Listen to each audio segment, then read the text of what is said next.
This week in East Brunswick, we'll take a sneak preview of wildlife in our landscape, an exhibit of wood engravings, paintings, and stuffed animals scheduled to open this Sunday at the East Brunswick Museum. Also, it's football season again, and we'll see some highlights of last Saturday's East Brunswick Bears game against the Edison Eagles. Our regular features include Ken Shalhoub's Health Facts, this week with good news for women who don't breastfeed. Consumer advice from Adrian Eisner on auto safety. Our Township Council review and lots more coming up on This Week in East Brunswick. But first, a quick look at what's on Channel 8 next week. Monday at 10 a.m., it's Look Great, Feel Great with Lenore Kulik and her guest, chiropractor Kenneth Friedman. Tuesday at 7:30, it's Let's Talk Health with Ken Shalhoub and his guest, Dr. Ira Clemens, discussing TMJ, a very common jaw dysfunction. At 8, Paul Hansen explores universal life insurance with his guest, Robert Kaiser, on You and Your Money. Wednesday at 3, it's Stories from the Library for the kids. At 7:30, Superintendent of Schools Dr. Joseph Sweeney looks at the Independent Living course at East Brunswick High School on Spotlight on Education. And Thursday at 7 and 8, more local news and events on an all-new This Week in East Brunswick. And be sure to check the Channel 8 program guide for announcements and repeats of these shows. Now let's go to the museum exhibit on New Jersey's wildlife. The East Brunswick Museum and East Brunswick Township Department of Recreation and Parks invite you to the next exhibit opening at the East Brunswick Museum on Sunday, October 13th, 1985. The exhibit, which is titled Wildlife in Our Landscape, A Space for All Species, will be a show featuring both wildlife animal displays and the artworks of wildlife artists of New Jersey. The show will run from October 13th, 1985 to Sunday, January 12th, 1986. Featured in the show will be animal specimens that were donated from various taxidermists and collectors in the New Jersey area, as well as the artwork of 9 New Jersey artists.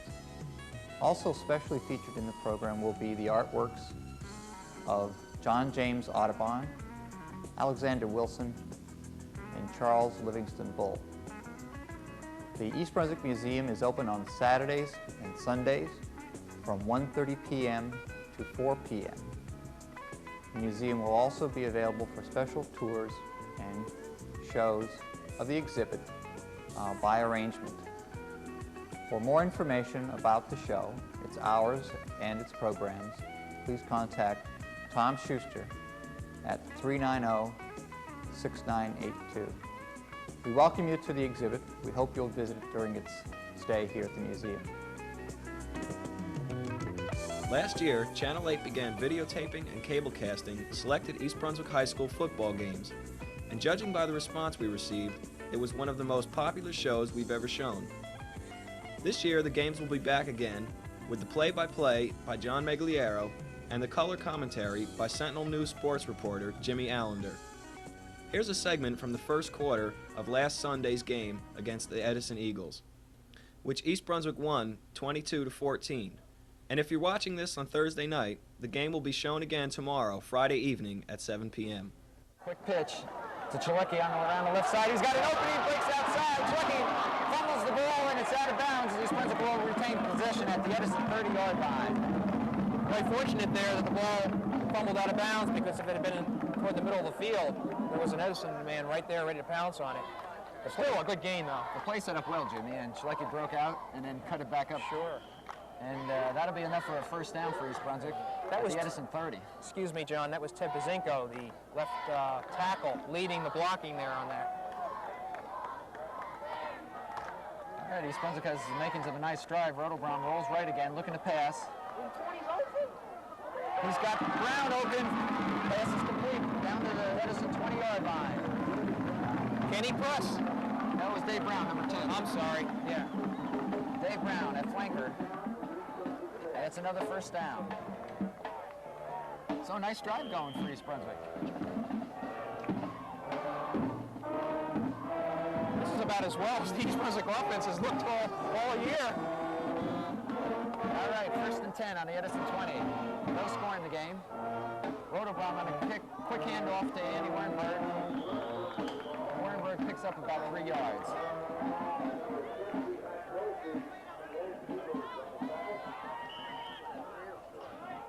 You know, one of the real advantages for East Brunswick in the first 2 games is that they've been moving a lot of backs in and out of the game.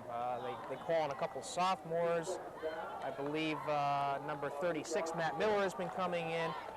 And Marcus Borden doesn't hesitate to put in, you know, new backs.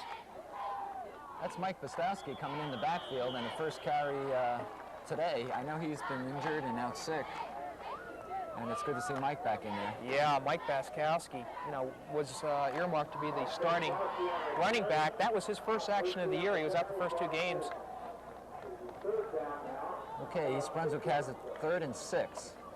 The ball on around the 16-yard line of Edison.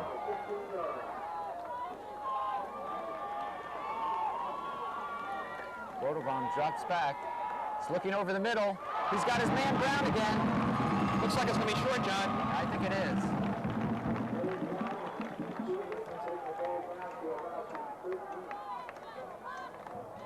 First important decision for Borden now.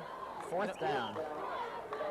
He does have an excellent field goal kicker, Josh Miller, just a sophomore, kicked a 31-yarder last week against Madison Central. But they're going to go for it. East Brunswick's going to go. 4th and about 2 on about the 11-yard line of Edison. Rotobaum fakes to Chalecki, rolls right, looking for a man, flips the ball, he's got it. It's a first down out about the 4-yard line to Andy Wernberg. John, I was very impressed with that play. You know, Rotobaum had 3 receivers he could choose. Press was open in the end zone, but he saw that Wernberg open, and he, was it Wernberg that caught that? Yeah, okay. Wernberg Got the first down. That was a really intelligent play. Good composure by Rotobaum, and that gives East Brunswick a 1st and goal at the 4-yard line of Edison. See, this drive started from the 40-yard line.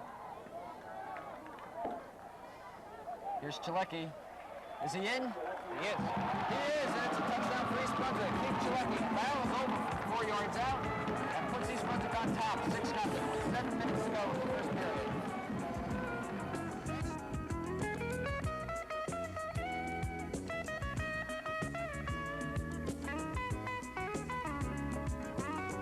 Good news for women who don't want to breastfeed.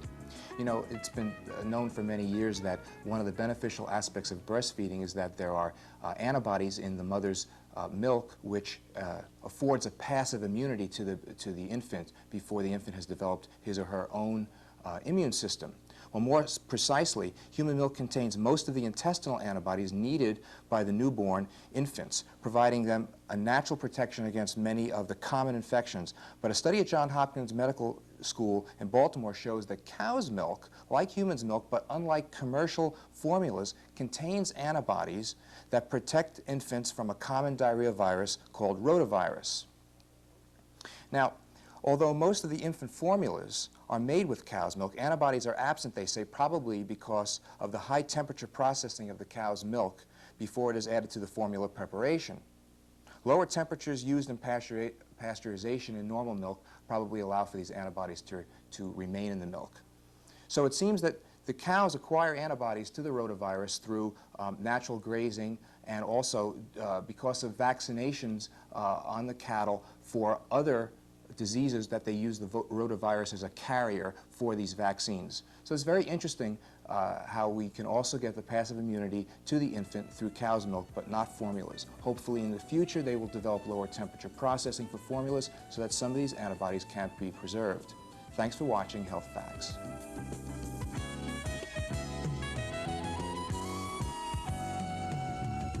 Hi, this is Dolly Vasta for This Week in East Brunswick, and I just wanted to remind all of you out there not to miss the joyous rock musical Godspell, opening at Playhouse 22 October 10th and running through November 10th. Thursday, Friday, Saturday nights at 8:30 and Sunday matinee at 3 o'clock. Gather up the family, friends, and come on out and join us. You'll be so happy that you did. Hello, I'm Sharon Karmazin, Assistant Director at the Library, and I'm here today for This Week in East Brunswick with Gail Disleski, President of the Friends of the Library. Hi, Gail. Hi, Sharon. How are you today? Fine. I understand that the Friends has a very big upcoming fundraiser to benefit the library. Can you tell us about it?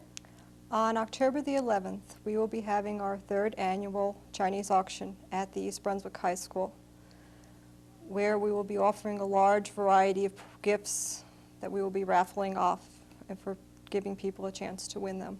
I see. I know that that auction every year is billed as the best ever. Can you tell us about some of your best ever prizes? Well, some of our best ever prizes are a Litton microwave oven, a Schwinn bicycle, a color television, and we do have a large number of other high-quality gifts that we will be giving away this year.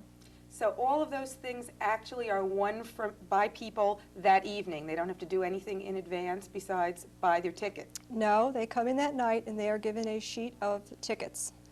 Each item is displayed on the table with a small container next to it. If the person feels that they would like to win that particular item, all they have to do is put 1 ticket, 2 tickets, or as many tickets as they would like into the container. At 8 o'clock we will begin calling numbers from each container, and hopefully that person will be lucky enough to win that particular prize. And I understand tickets are on sale now? The tickets are on sale at the library at the AV desk. And how much are they? They are $3 a ticket. Okay. And would you consider this event suitable for family? Yes, we have quite a few children that do come. A lot of our prizes are geared towards children. We have a large number of stuffed animals, and they do get a kick out of coming in, putting in their numbers, and winning them. Do you recommend that people buy tickets in advance? Yes, I do. We have sold out the last 2 times we have run it, and I hate to see people disappointed at the door. Mm-hmm. I understand you've gotten quite a good response through the mail from companies and from theaters and sports establishments. Is that true? We Restaurants? have a wide range of gifts that I'm sure there is something there for everybody. There are children's items. There are, like you said, certificates for dinner or lunch for 2. There are some theater tickets. There are tickets to sporting events.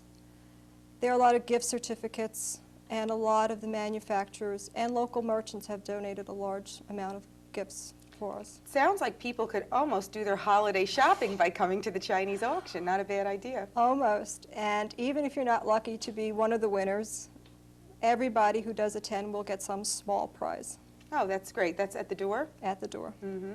Okay, tell us again, what's the date? The date is October the 11th. It's at the East Brunswick High School. The door will open at 6:30, and hopefully we'll start calling at 8 o'clock. Okay, well, we hope to see everybody at the Friends of the Library Chinese auction.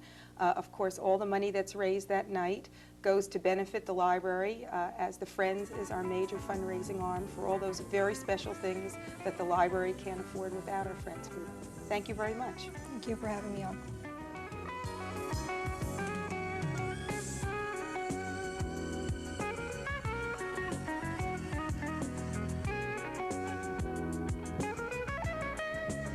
Hello, and welcome to Consumer Aware. I'm Adrienne Eisner, Director of the East Brunswick Consumer Affairs Office. Have you ever wondered who you would call with a question on a safety problem with your car? The Auto Safety Hotline is a toll-free telephone service operated by the National Highway Traffic Safety Administration. This is an agency that is part of the United States Department of Transportation. The hotline provides callers with information such as car, truck, tire, and equipment safety recalls, crash test results, fuel economy ratings, and other consumer information related to operating and maintaining a vehicle. The hotline also takes complaints about possible safety defects and provides general assistance to consumers having difficulty in obtaining corrective action for a safety recall already announced. You can reach the Auto Safety Hotline by dialing 800-424-9393 from anywhere in the United States. Hotline operators are on duty Monday through Friday from 8 a.m. until 4 p.m. However, you can call the hotline number anytime, night or day, 7 days a week. If you call when the operators are off duty, you will be connected to an automatic answering machine, which will record your name, address, and your information request. This will be handled promptly. Hotline operators will make every effort to respond to questions related to automotive safety and associated consumer questions. If the question is complicated or very technical, the operator may offer to send you printed material or have one of the National Highway Traffic Safety Administration experts call you back. If necessary, you might be referred to another federal agency, such as the Federal Trade Commission. When you ask for printed information, in nearly all cases, it will be mailed within 24 hours of your request. Hotline operators can provide you with information on the relative performance of individual cars in agency front-end crash test results. Also, they can give you the fuel economy ratings for current model year cars and light trucks. They cannot recommend or endorse specific cars or service facilities. So remember, for auto safety information, make sure that you call the Auto Safety Hotline at 800-424-9393. If we can help you at the Consumer Affairs Office with any other questions concerning your automobile, please contact us at 390-6954. We're in the office Monday through Friday from 9 a.m. until 5 p.m. Thank you for joining me this week on Consumer Aware. See you again next time. At this week's Town Council meeting, the Council unanimously adopted a resolution authorizing the State Bureau of Public Utility, Office of Cable Television, to examine the operations of store communication. Adrienne Eisner, Township Director of Consumer Affairs, said cable complaints received by her office are on the rise. "We're taking strong action," said Mayor Fox. "If the BPU can't move store to action, I will ask the Council to petition the BPU to revoke the franchise." The Township Council expressed concern regarding the proposed heliport ordinance. Councilman John Runyon said the purpose of the ordinance is to protect the residents, and he suggested that the Council look into placing the facility at the airport in the Cranberry Road, Helmetta Boulevard area. 2 road projects are in the works. The Council passed an ordinance allowing the condemnation of 2 parcels of land. This land will be used for the much-needed improvements to Renee Road. United Condo plans to straighten Renee Road. Also, improvements will be made to the Renee Road Tices Lane intersection, which could include a traffic signal. Also, plans to install a right-turn-only lane on Edgeboro Road has been delayed because a problem exists with the relocation of an electrical vault. Good news for parents and kids in the Del Prado development. The Council will be considering an ordinance on first reading Tuesday that will provide funds for the construction of a sidewalk that will connect Constitution Court with Fern Road.